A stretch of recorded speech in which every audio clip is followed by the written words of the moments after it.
అయితే సహోదరి సహోదరుడా, ఈ లోకంలో మనము పుట్టిన మొదలుకుని చనిపోయేంత వరకు మనము మన పొట్ట కోసం అనేకమైన పాట్లు పడుతూ బ్రతుకుచుంటామండి.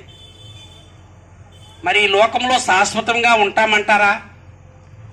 ఉండమండి. ఏదో టైంలో వెళ్ళిపోతామండి.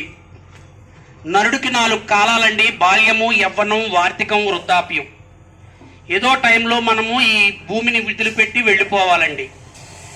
మరి ఈ భూమిని వదిలిపెట్టి వెళ్ళిపోయిన తర్వాత మనం ఏమవుతున్నామని మానవుడు గ్రహిస్తున్నామా? మరి ఇక్కడ తిని మరి జీవించేసి వెళ్ళిపోవడమేనంటారా? ఇంతటితో సమాప్తం అనుకుంటున్నారా? లేదండి. మన పుస్తకాలు కూడా చెప్తున్నాయండి, స్వర్గం అనేది ఉంది. స్వర్గంలో మరి అక్కడ చాలా జీవిస్తాము, చాలా కాలమని మన పుస్తకాలు చెప్తున్నాయండి. అయితే పరిశుద్ధ గ్రంథం బైబిల్ ఏమని చెప్తుందంటే, నేనే సత్యమును, నేనే జీవమును, నేనే మార్గమును, నాతో తప్ప ఆ తండ్రి యొద్దకు రాడని యేసుక్రీస్తు ప్రభువారు చెప్తున్నారండి. అంటే మరి తండ్రి యొద్ద కంటే స్వర్గం అండి, అదే పరలోకం అండి. మరి ఆ పరలోకం చేరాలంటే మనం ఏం చేయాలండి? మరి ఇక్కడ మనం ఎలా పడితే అలా బ్రతికేస్తే ఎలాగండి?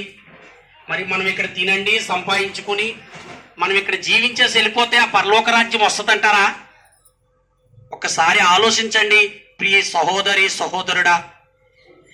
మనకి లోక రీతిగా మన మనుషులకు చట్టం ఉందండి. మనం ఏదైనా తప్పు చేస్తే పోలీసులు ఉన్నారండి, కోర్టులు ఉన్నాయి, మరి అనేకమైన తీర్పులు ఉన్నాయండి. మరి సర్వ సృష్టిని సృష్టించిన దేవుడికి తీర్పు లేదంటారా? దేవుడి దగ్గర మనం ఎలా పడితే అలా బ్రతికేసండి, మరి ఎవరిని పడితే వాటిని పూజించేసండి. మా తాతలు నమ్మారు, మా నాన్నగారు నమ్మారు, నేను నమ్మానని కాదు కానండి. అసలు నిజదేవుడు ఎవరని మనం ఆలోచన చేస్తున్నామంటారా? ఒక్కసారి ఆలోచించండి, మీ హృదయాన్ని మీరు ఒక్కసారి తట్టండి. మరి ఆ నిత్యలోకం చేరాలంటే మనం ఇక్కడ ఏం చేయాలండి? యథార్థంగా బ్రతకాలండి.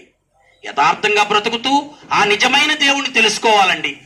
ఆ నిజమైన దేవుణ్ణి తెలుసుకుని ఆయన విశ్వసించి నమ్మి రక్షణ పొంది యథార్థంగా బ్రతికితే ఆ నిత్య జీవం అండి.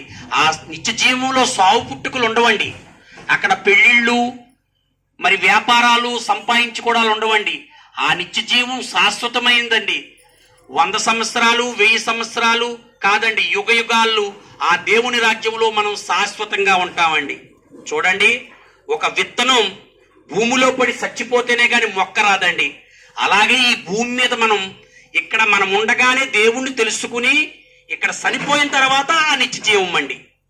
కాబట్టి ఆ నిజం తెలుసుకుని ఆ యేసుక్రీస్తు ప్రభువుని మీరు అంగీకరిస్తారని మిమ్మల్ని బట్టి ఆ దేవుణ్ణి వేడుకుంటున్నాం.